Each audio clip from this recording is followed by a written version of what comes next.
नमस्कार।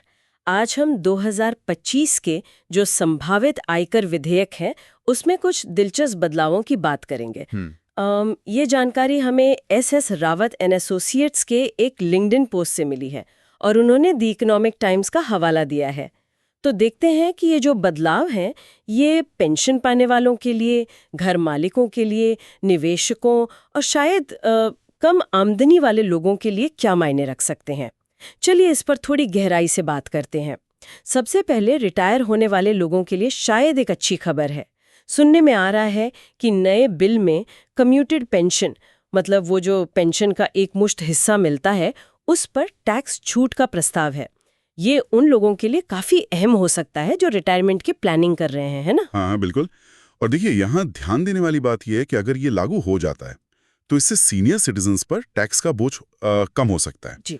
खासकर उनके लिए जो अपनी पेंशन का कुछ हिस्सा एक साथ निकालते हैं। तो रिटायरमेंट के बाद थोड़ी वित्तीय सहूलियत बढ़ सकती है या फायदेमंद बन सकता है, क्या लगता है?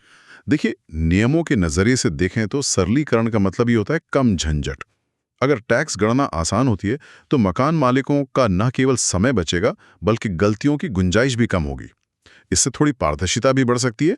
और हाँ, ये संभव है कि कुछ लोगों को रियल एस्टेट में निवेश करना पहले से ज्यादा आकर्षक लगे, मतलब कम हेडेक। कम हेडेक तो हमेशा अच्छा होता है। ठीक है, अब तीसरे बिंदु पर आते हैं। कुछ तरह के पेमेंट्स पर टीडीएस यानी स्रोत पर कर कटौती, उसको कम करने का प्रस्ताव है।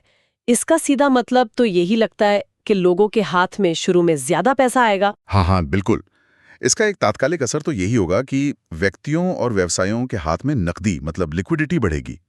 कम टीडीएस कटने से उन्हें अपना पैसा तुरंत इस्तेमाल करने के लिए मिल जाएगा। इससे व्यवसायों को, खासकर छोटे उद्यमों को, अपनी वर्किंग कैपिटल को बेहतर ढंग से मैनेज करने में मदद मिल सकती है। और हाँ, थोड़ा कंप्लायंस का बोझ भी कम हो सकता है। हाँ, ये तो वाकई व्यवसायों के लिए, छोटे बिजनेस के लिए काफी फायदेमंद हो सकता है। अच्छा, चौथा और आखिरी बिंदु ये थोड़ा अटकलों वाला है, जैसा कि स्रोत में भी इशारा किया गया है। क्या ऐसा हो सकता है कि कम आय वाले समूहों के लिए टैक्स छूट की एक नई सीमा तय हो, मतलब एक तरह की शून्य टैक्स श्रेणी? हाँ, ये समझना जरूरी है कि ये अभी पक्का नहीं है। मतलब ये केवल एक संभावना बताई जा रही है। लेकिन अगर मान लीजिए अगर ऐसा होता है तो इसका सामाजिक आर्थिक प्रभाव काफी बड़ा पड़ सकता है। कम आय वर्ग के लाखों लोगों को सीधी राहत मिल सकती है।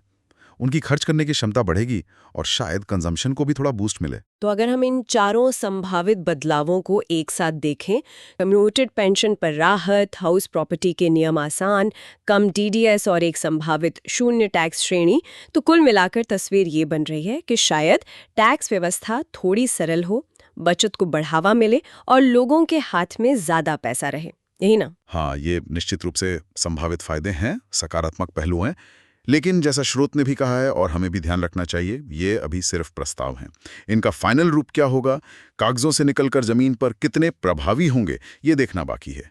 कई बार होता है कि सरलीकरण के इरादे से बने नियम भी लागू होने पर जटिल साबित हो जाते हैं। सही बात है।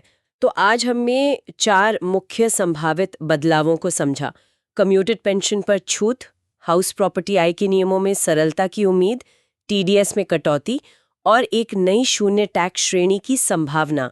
ये बदलाव सिर्फ तकनीकी नियम नहीं लगते, ये हमारी जेब, हमारी बचत, निवेश और यहाँ तक कि रिटायरमेंट योजनाओं पर भी सीधा असर डाल सकते हैं। तो सोचने वाली बात यह है कि भविष्य में जब ये नियम अगर लागू होते हैं तो क्या वो वाकई में वो सरलता और लाभ दे पाएंगे जिनका वादा किया जा रहा है, या फिर कहीं वो अनजाने में नई उलझनें तो नहीं पैदा कर देंगे। इस पर नजर बनाए रखना दिलचस्प होगा।